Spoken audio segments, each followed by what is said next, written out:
អ្នកទាំងពីរមើលមុខខ្ញុំណាអូខេ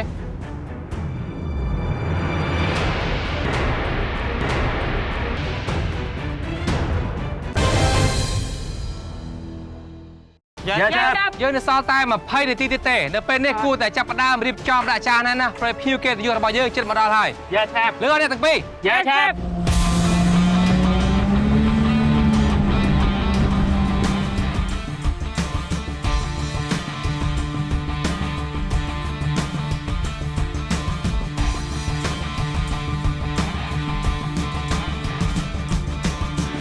កែមើលទៅខាង resort មកបែបហ្នឹងក៏ឃើញទូកក៏ឃើញឧបករណ៍មួយប្រហែលជាកំពុងតែដឹកភ្ញៀវកិត្តិយសមកតែដឹងថាជាណាគេទេ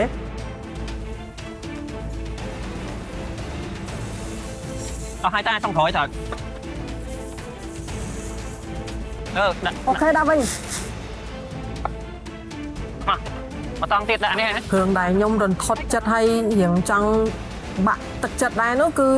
ថាសដែលដាក់សាច់ហ្នឹងនៅលើចក្រានសាប់តែខ្ចល់ហើយណាមួយវាត្រូវទុកហ្នឹងវារៀងចំណោទៀតបក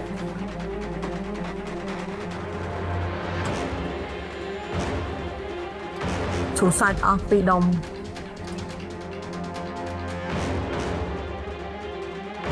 គិតថាហើយខ្ញុំយកទៅលាងទឹកទៅវាអូខេហើយប្រឡាក់រសជាតិថ្មីឲ្យដាក់ជៀនទៅខ្ញុំគិតថាវាអត់អីតែវិញមិនគឺសាច់ខ្លួនអីមិញថាលាងហើយណែណាសាច់មិញណែណាលាងឲ្យប្រឡាក់គ្រឿងដាក់ជៀនណែណាសាច់មិញណែណាចូលវិញហើយចុះហើយមួយណែមួយនេះអាទូនេះប្រហែលដុំ2ដុំទេខ្ញុំចាំមើលមក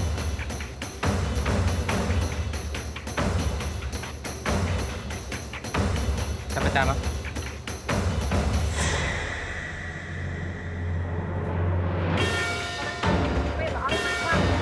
ណាវិញ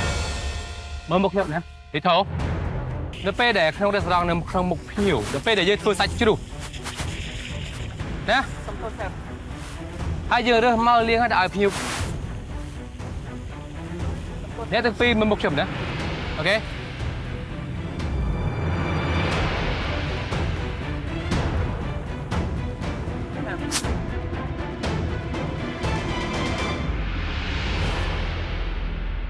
អូយស្ដាយកំហុសមួយនឹងមែនតើដែលយើងអត់បានព្រៀងទុកហើយអត់ដឹងពីមុនមកសម្រាប់រឿងមួយនេះគឺវាជាមេរៀនដ៏ធំដែលខ្ញុំត្រូវចងចាំថារបស់ដែលជ្រូក្នុងផ្ទះបាយគឺមិនអាចរើមកលាងទឹកវិញប្រឡាក់វិញបានទេខ្ញុំពិតជាសុំទោសឆេះមែនតើគឺខ្ញុំអត់ដឹងម៉ែខ្ញុំគិតថាគ្រាន់តែលាងទៅគឺវារួចហើយ